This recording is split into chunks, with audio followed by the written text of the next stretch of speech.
In the dark shadows, in the white cold, fearlessly we search for knowledge new and old.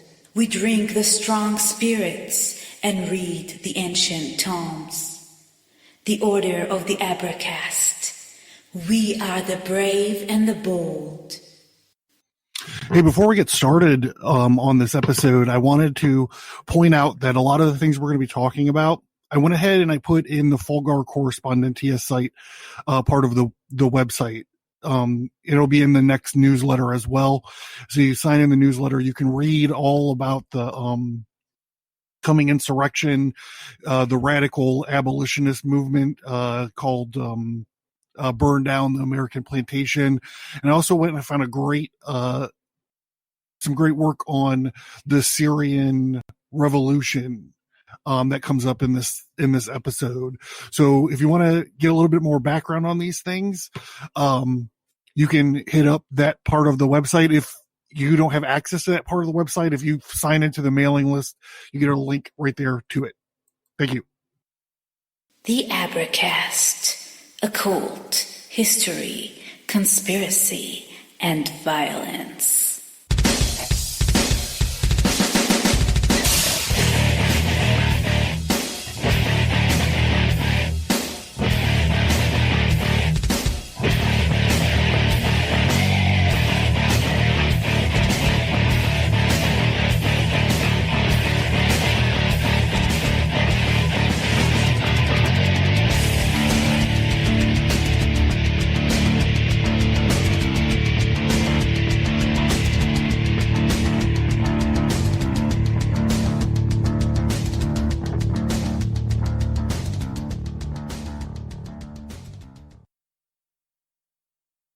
Joining us on the phone this evening is Trevor Loudon. He's a New Zealand author, filmmaker, speaker, political activist, and blogger. He is also the author of 3 books. His latest book is White House, Reds, Communist Socialists, and Security Risks Running for the U.S. President.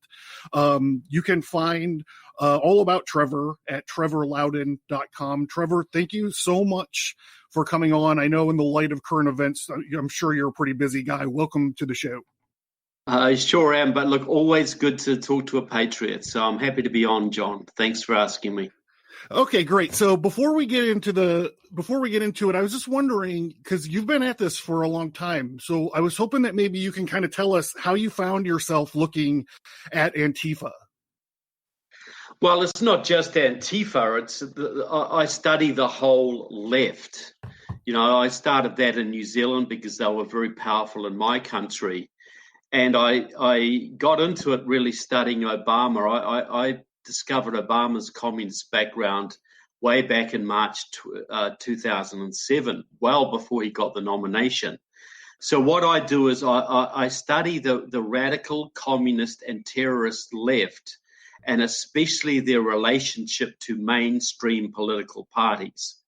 And you'll find that if you delve into some of these left-wing senators, congressmen, governors, mayors, etc., you'll very, very often find connections to the radical left, communist groups, Antifa groups, etc. So they really do drive the agenda on the left. You know, what the Democrats are talking about tomorrow is what the communists are talking about today. The communists come up with a scheme, an idea, a policy, and the Democrats pick it up. That's how it works. Okay. So when these protests started, and then they started getting hijacked by these radical groups, I grabbed my copy of The Coming Insurrection, and I started going through it on. I started going through it on the show for my listeners, and that's kind of what sort of led me to you. You know. So when I fire up my mic here and I start reading The Coming Insurrection and I characterize it as anarcho-communist, or when someone says Antifa is anarcho-communist, most Americans lock up, you know, because it's like these are two things that are not supposed to go together. They get tied into this. They get tied into this thing, and this punch the Nazi meme is so prevalent and powerful to people who don't understand the context and the history. And I was wondering if you could kind of shed some light on the history of that, like maybe where groups like Antifa originated at. Okay, now, look, I just want to make it very clear right from the start too. These were not protests hijacked by radical extremists. They were always radical extremists. The radical extremists organized them. This was always the intention to have violent protests. And this, if it hadn't been for George Floyd, it would have happened with some guy next week or the week after. This was long planned. George Floyd was just the trigger. And if it hadn't been him, it would have been someone else.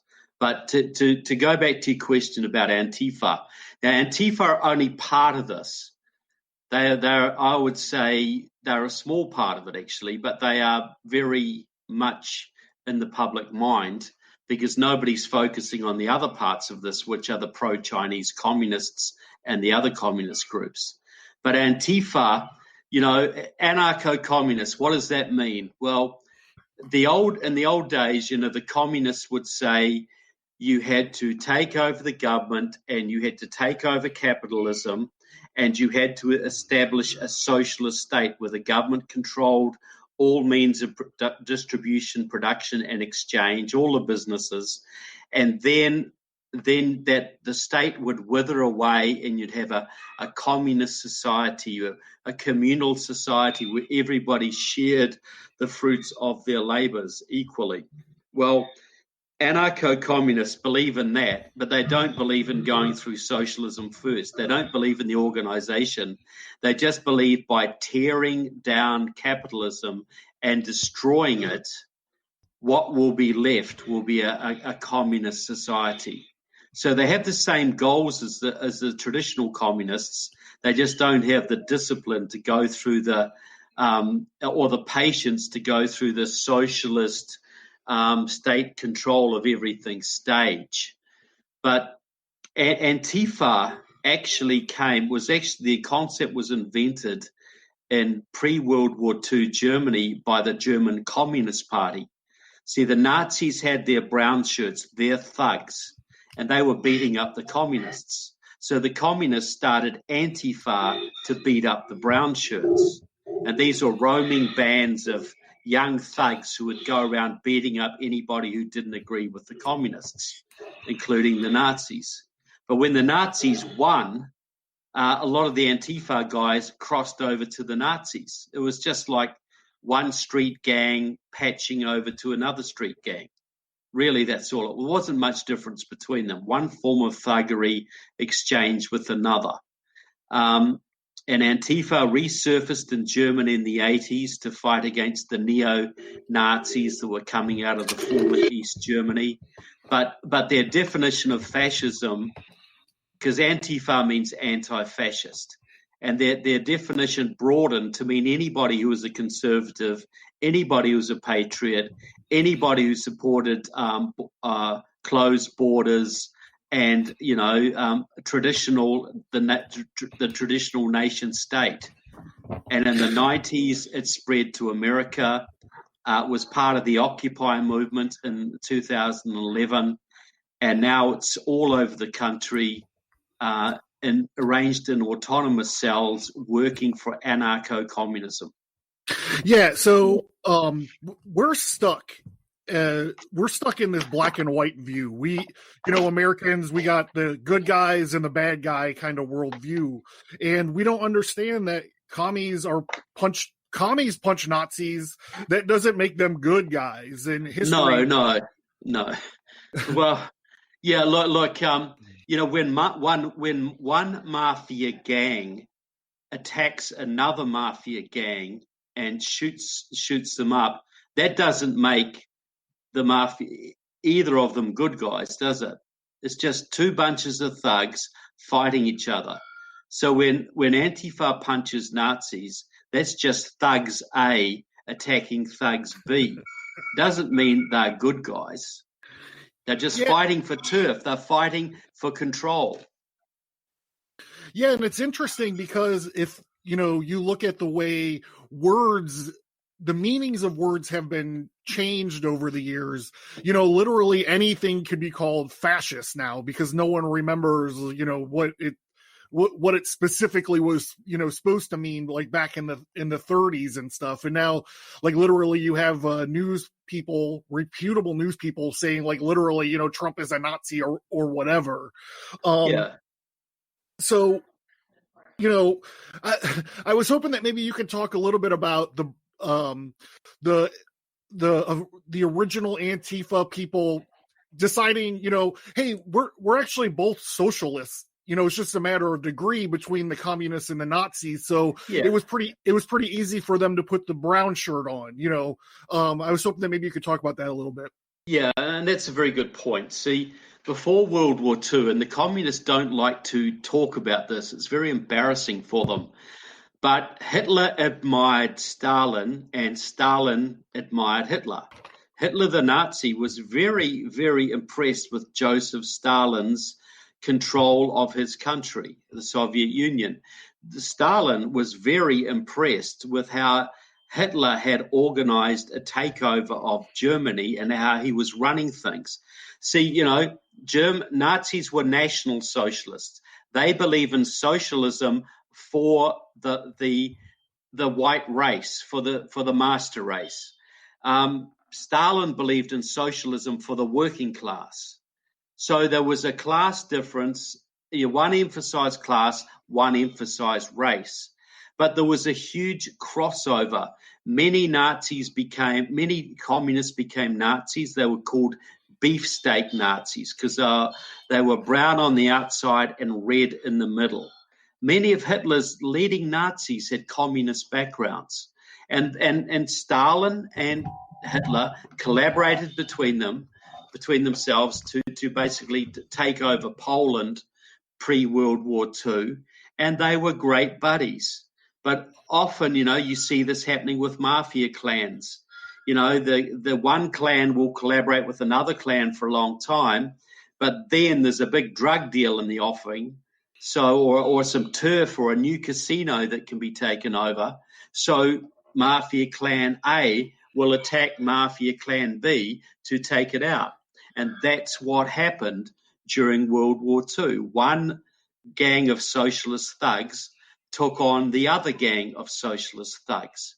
Now, it was only after the Nazis had been defeated that Stalin came up with the idea of calling the Nazis far right, because they had never been called right-wingers before World War II. But Stalin rewrote his history and called the Nazis far right, and he used that to smear all his normal conservative opponents. The term Nazi was broadened to include any conservative, anybody who believed in free markets, anybody who believed in national borders. They all became far right. They all became, and if fascists are far right, that means they are far right. Margaret Thatcher must be a fascist. Ronald Reagan must be a fascist. And Donald Trump certainly must be a fascist. This is just communist propaganda broadening the definition of fascism, which was originally a socialist phenomenon, to include anybody on the conservative side of the political spectrum, from moderate Republicans right through to to someone like Donald Trump, America First patriots. So it's a scam. It's a complete and utter scam.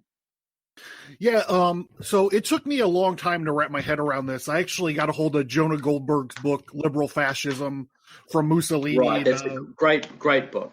Yeah, it is. It is a great book, and he lays out a really good case, a really good look at history, just pointing out the differences of platforms of leftists today versus dudes like Mussolini and Hitler and that kind of stuff. So Franklin Delano Roosevelt was a big fan of Mussolini. He thought his New Deal was very much like Mussolini's fascism, and it was, and until Mussolini allied with Hitler and got into World War II, Mussolini was very much admired by large segments of the American left. Yeah, man, it's interesting to me. So you kind of started talking about the 90s in London had skinhead problems. Yeah, and this is where the anarcho part of the anarcho-communist movement kind of comes into play, right? Can you tell us about that? Yeah, well, look, in Britain in the 90s and America in the 90s and Europe, a lot of young leftists didn't want to get involved in the traditional communist parties, because communism had just taken a big hit with the fall of the Berlin Wall, and it was regarded as old-fashioned. So the young leftists, the young radicals, really got into anarchism in a big way, and the anarchist strand had always been on the edges of the communist movement, but it became very popular with the left-wing skinheads and the young punks of the 80s and early 90s. A lot of them went into anarchism, which is, as I said before, is basically communism, but it's all about, rather than building socialism to progress to communism, it's all about tearing down capitalism and seeing what remains. So their focus went away from building socialism as it was in the Soviet bloc and East Germany and places like that, to a strict, to more of an anarchic, just let's rip down capitalism, just destroy America, destroy Britain, destroy the fascists, destroy the corporations. It became a very nihilistic, thing of just destroy. And these anarcho-communists, they were very keen on the Zapatistas in Mexico, for instance. Some of them support the anarchist groups fighting in Syria now. But they were communists, but just negative, smash the state communists. Smash the state with no real plan for what came next. That was left to be organized when it happened. Yeah, the thing going on in Syria with the Kurds is very fascinating, and it's being said that is kind of the blueprint that they're using, especially like in places like Seattle.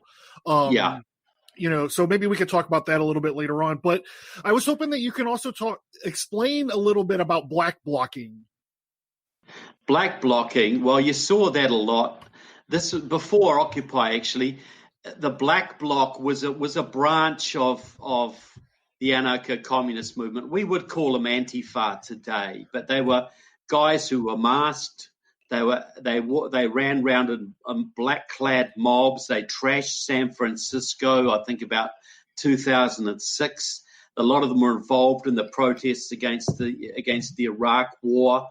A lot of them were active in Germany. When Reagan came to visit Germany in the 80s, they rioted against him. So Black Bloc is the nearest thing we would say to Antifa today. It was black-clad, masked, anarchist youth just trashing towns, rioting, throwing Molotov cocktails, setting cars on fire, fighting with the police, and taking over areas. And in Germany, they actually, in some places, they would take over suburbs and become, Black Bloc or Antifa suburbs. And this is what they're trying to do now, really, in Washington. They're trying to set up, little enclaves. And the Maoists are involved in this as well, and also the Islamists. The Islamists are trying to set up little Mogadishus, and the Maoists are trying to set up little counter-states around the country. So they're all really working together on this to set up areas under autonomous control that can become launching beds for further revolution. Yeah, so I think we're kind of in this situation where we're kind of in a situation where we're being dogpiled. Like anyone who is out there, they have like the enemy of my enemy is my friend sort of attitude, and then like when the smoke clears, they could figure it out between themselves. With the as far as that stuff is, and it's interesting that you mentioned the Germany thing, because I wasn't aware of this. So Antifa actually took over some towns, and they like closed down police stations, and they were like, this is our autonomous zone in Eastern Germany, right? Like mainly in the east. They would take over whole suburbs or small towns, and basically, as you say, close down police stations and become the rulers of this little area. There are towns in Germany that are known as Antifa towns. And, this is what they're trying to do with the little autonomous zone outside Capitol Hill. It's what do they call it? What Jack Posobiec call it? Antifa-stan. And what they're trying to do in Minnesota, and what they're trying to do in Seattle. In Minnesota, they want to do it to the whole Twin Cities area. Seattle, they're trying to do it locally. But you'll notice all of these things being done in Democrat-controlled areas. Antifa is really the military wing of the Democratic Party in this country. They don't try this in Kansas City. They don't try this in Oklahoma City, in Republican-controlled areas. This is done in areas where the Democrats control it, and they know the Democrat-controlled police force will not come after them. And it's going to take federal action to clear these people out, I would say. Yeah, so what do you think the motivating force is? Do you think it's just the creeping, like the lure of communism, or I guess it's a silly kind of question because, they kind of taken over universities and the whole education system, and it's hard for me to wrap my head around something that's like that systemic. But if you had to answer that question, what would you say about that? Now, you got to understand, Antifa is only a little part of this, right? Every communist party in America is involved in this, and the communist movement in America has been infiltrating every major American institution for 60 years now. The churches, the broadcasting, Hollywood. So they've changed the culture, right? But Antifa now, that the immediate goal of Antifa and the Maoist communist protesters and the other communist groups got two goals: destroy the economy and destroy Trump. Bring down capitalism and destroy President Trump. That's the two immediate goals. If this wasn't election year, this would not be happening, right?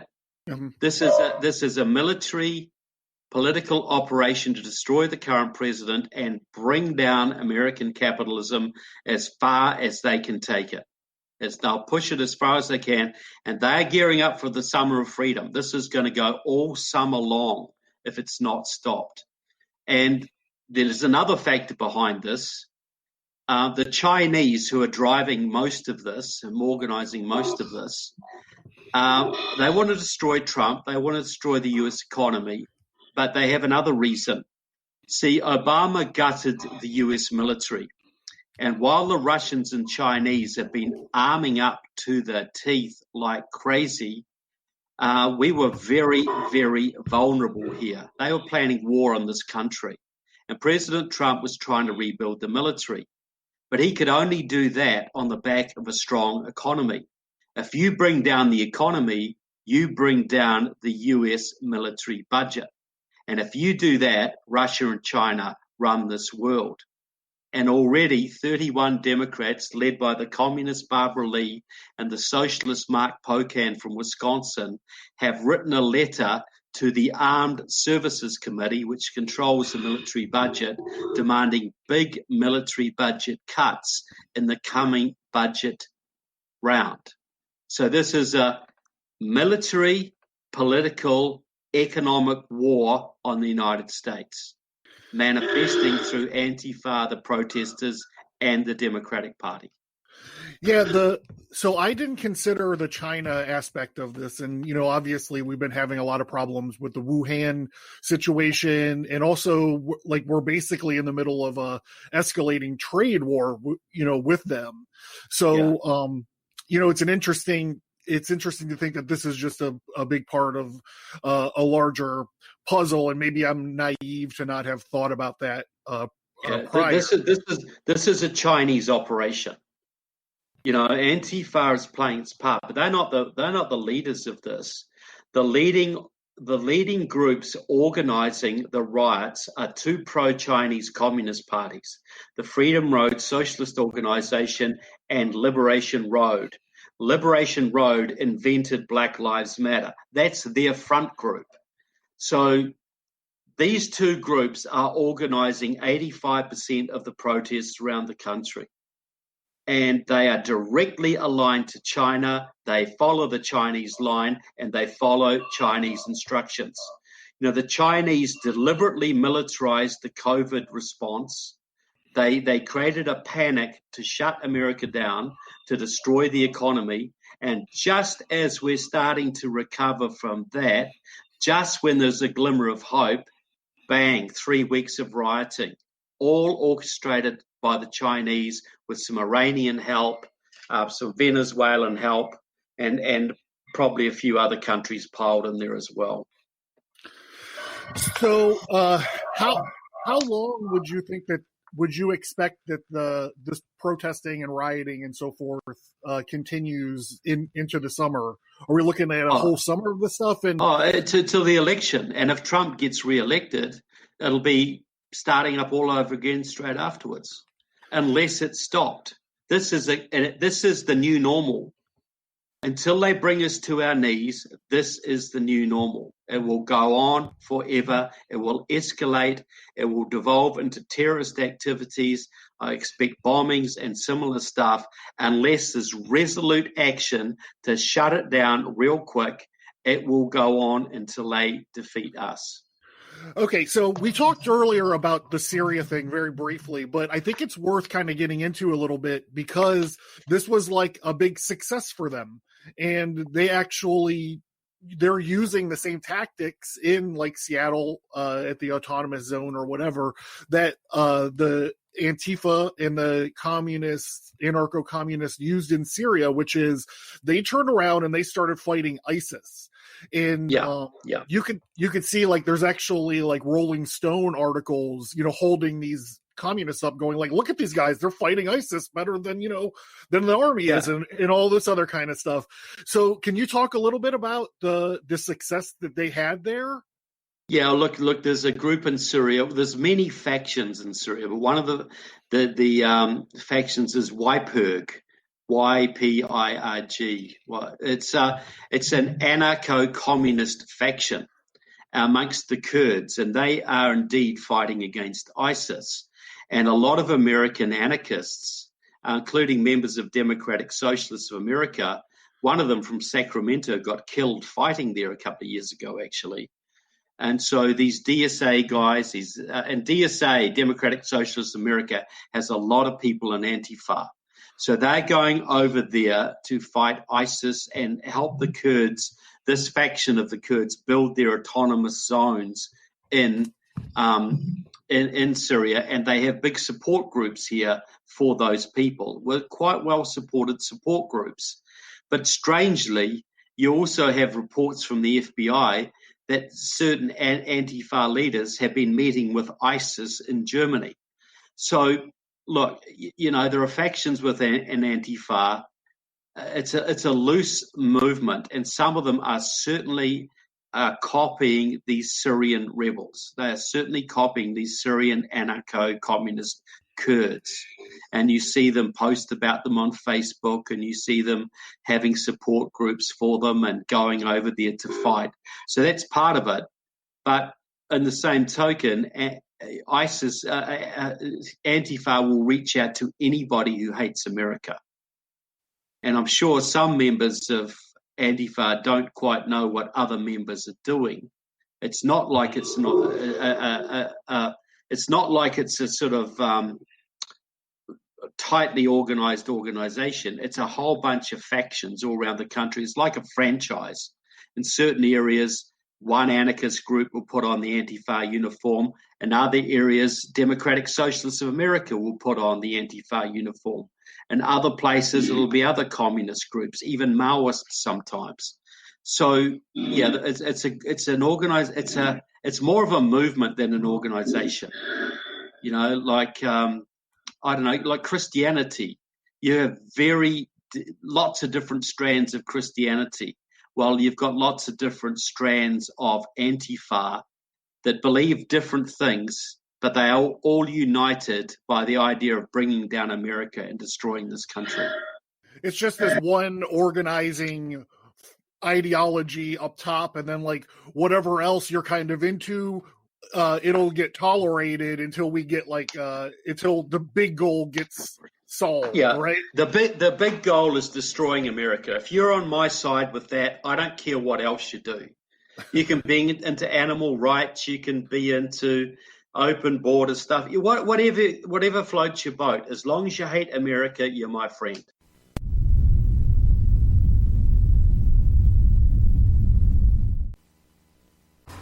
Hey, I just wanted to remind everybody that the fourth anniversary of the Advertise is coming up June 28th.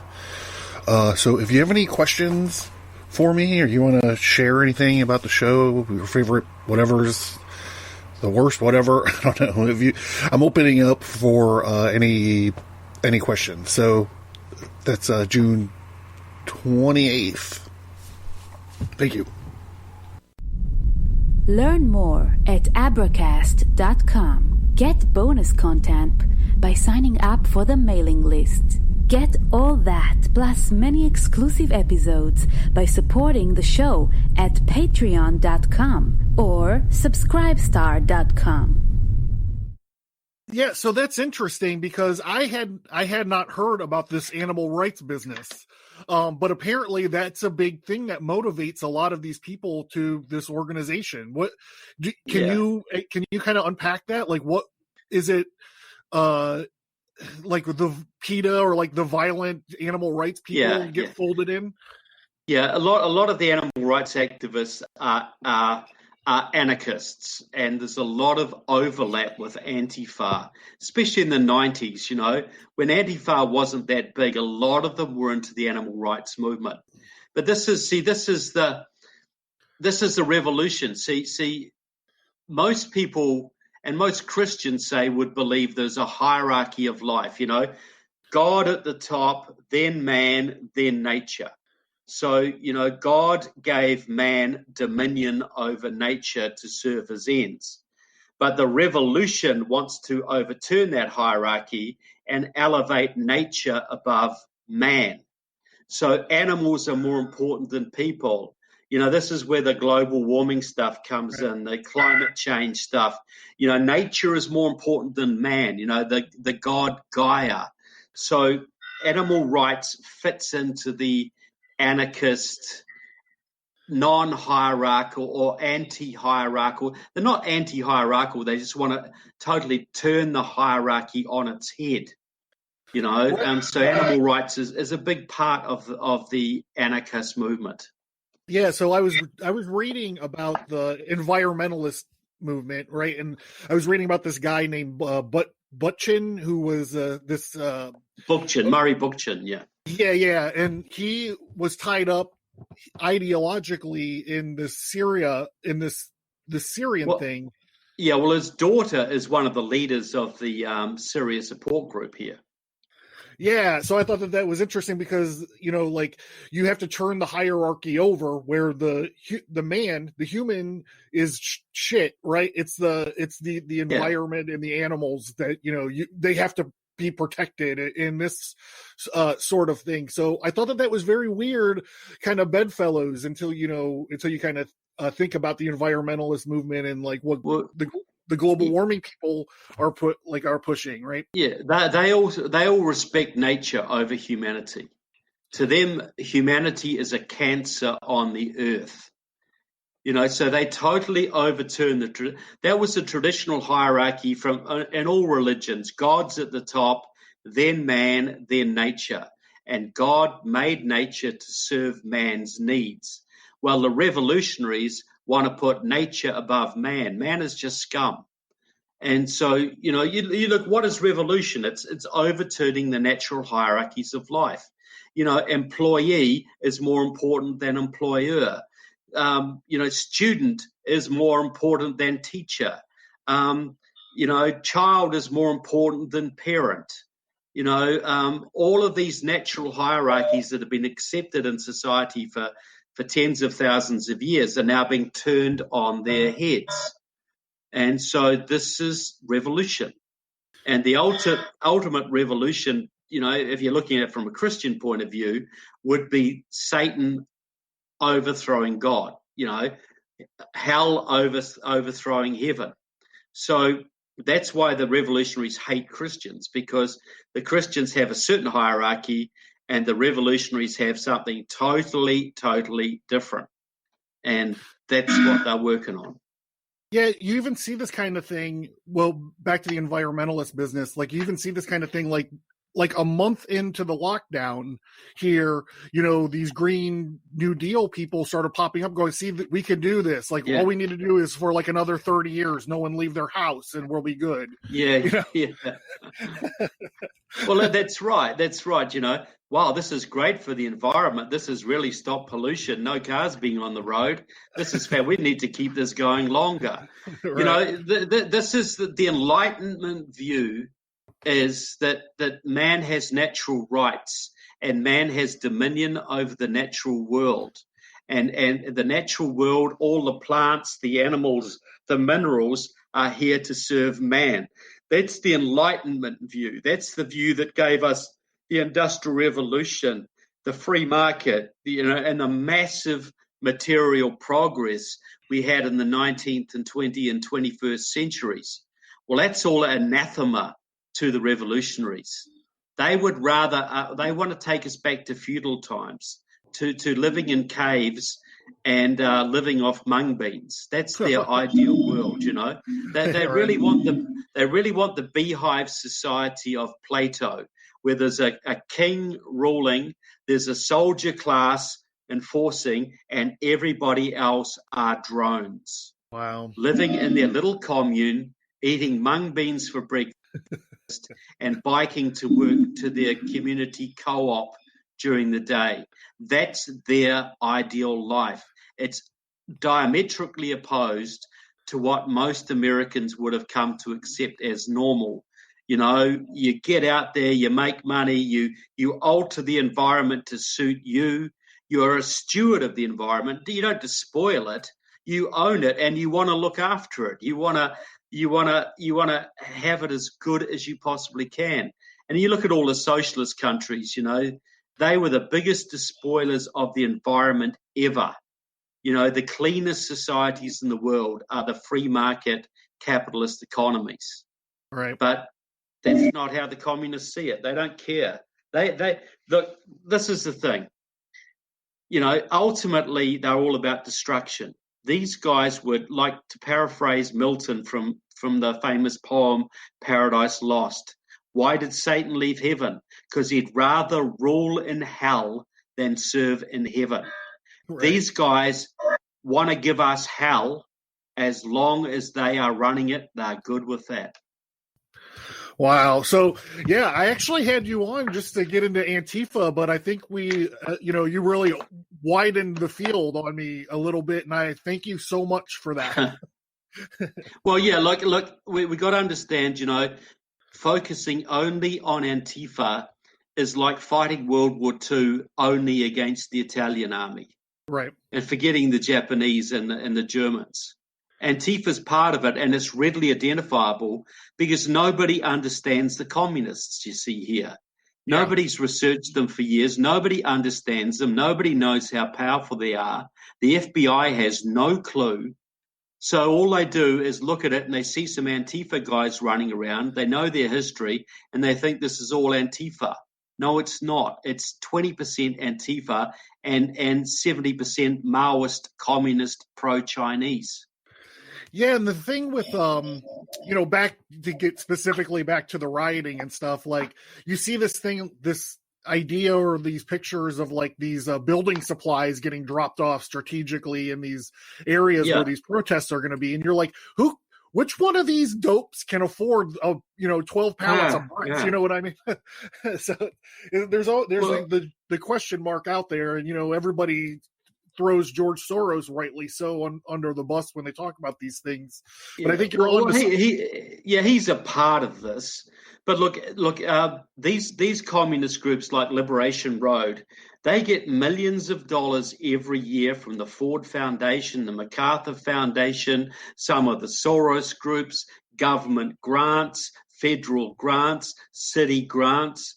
Google just gave $37 million to the anti-racist movement.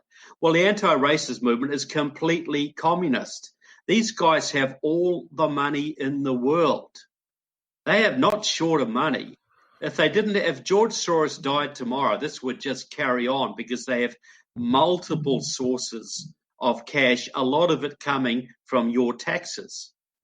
So the revolution is being funded by the American taxpayer and the American consumer, and a lot of American big corporations who've been shaken down in sort of acorn-type shakedowns to give money to these groups. Like 99% of Americans don't know that Black Lives Matter is a communist organization. So you have churches supporting them. You have businesses supporting them.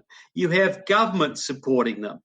But they are communist revolutionaries allied to China who want to destroy this country. But nobody knows that.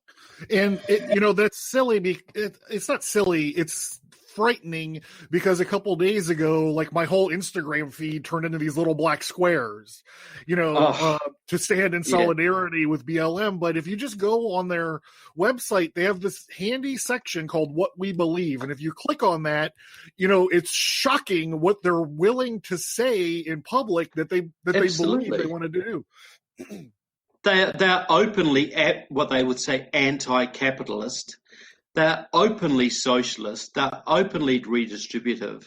Most of those idiots who put these little black squares on their Instagram would have no idea of what they're supporting. But this is why I say it's Maoist too, because this is very reminiscent of the Maoist cultural revolution in the 60s, where professors would be dragged through the streets and even set on fire if they weren't sufficiently pro-cultural revolution. Not that they were against it, they just weren't sufficiently supportive. It's not enough right now to say, well, I don't mind Black Lives Matter, they're okay, I suppose. No, you got to be full on supporting them. And not only just support them, you got to believe it. Yeah. And if you don't believe it, you will be dragged through the mud, you will be fired, you'll be bombed on Facebook, you'll be attacked. And this is Maoist cultural revolution tactics. That's all it is. It's easily demonstrable what you're saying, because one of the hallmarks of the Cultural Revolution was the destruction of statues and these exactly, to wipe out the past, because we're making a new man here, a new revolution.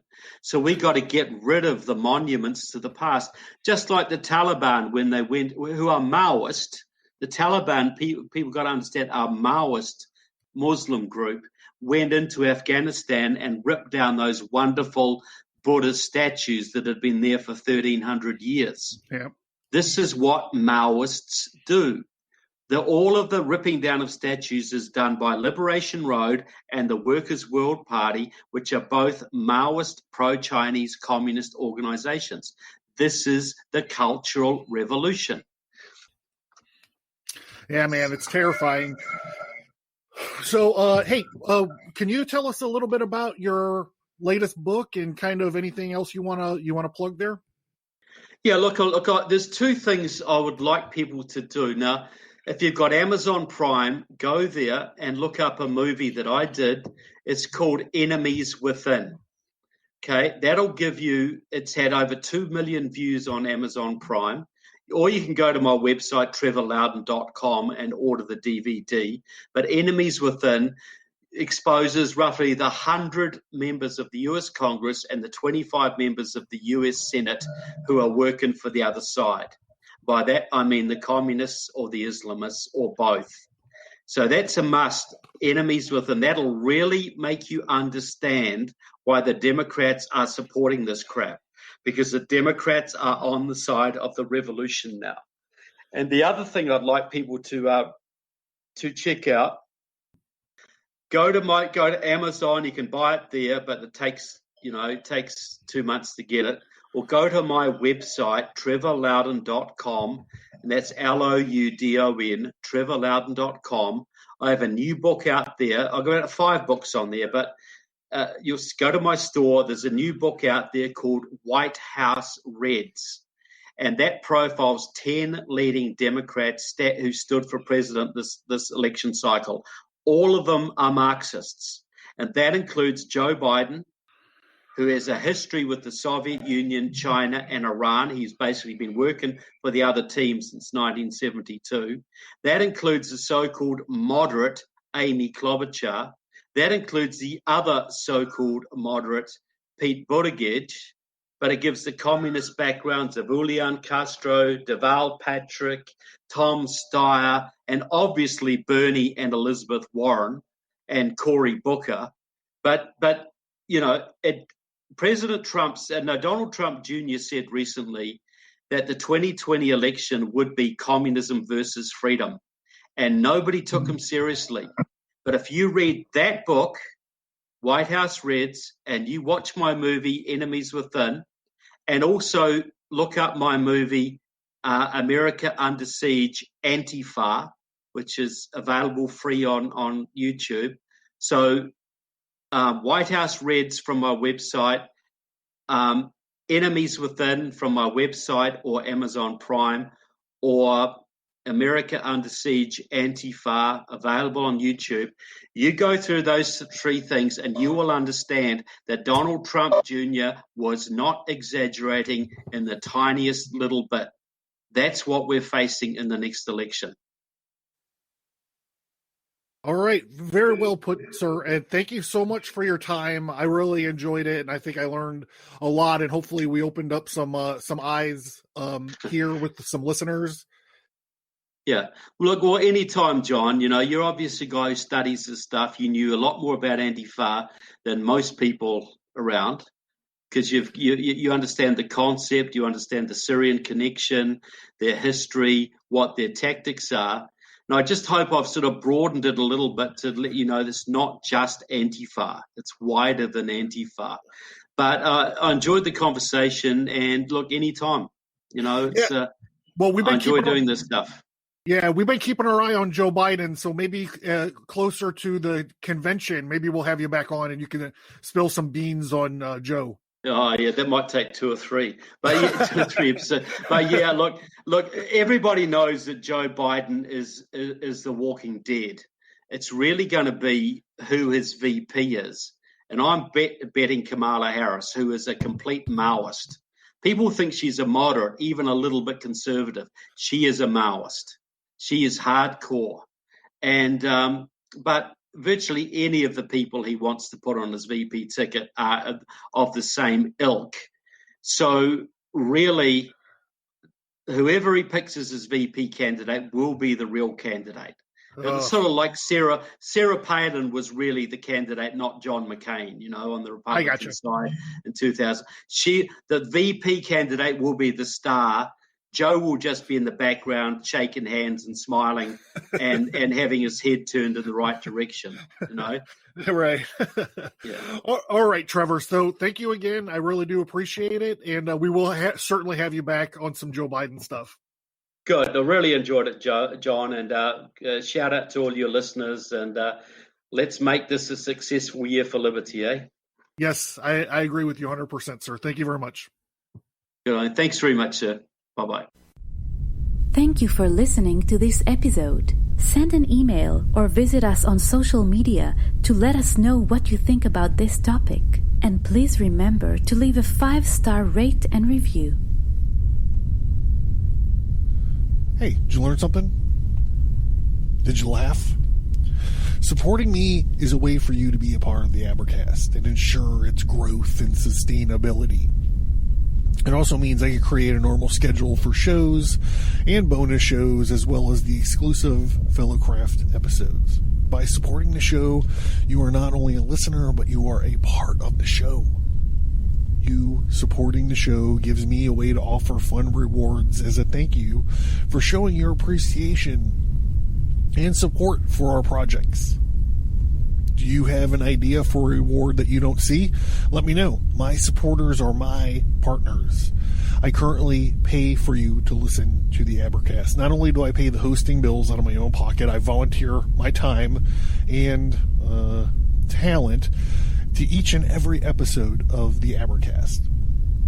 The price of books, the time and resources of reading and researching, the massive amounts of gin and tonic needed, the equipment it takes to record the shows, the time and resources it takes to create the bonus material, and the cost to maintain the internet presence.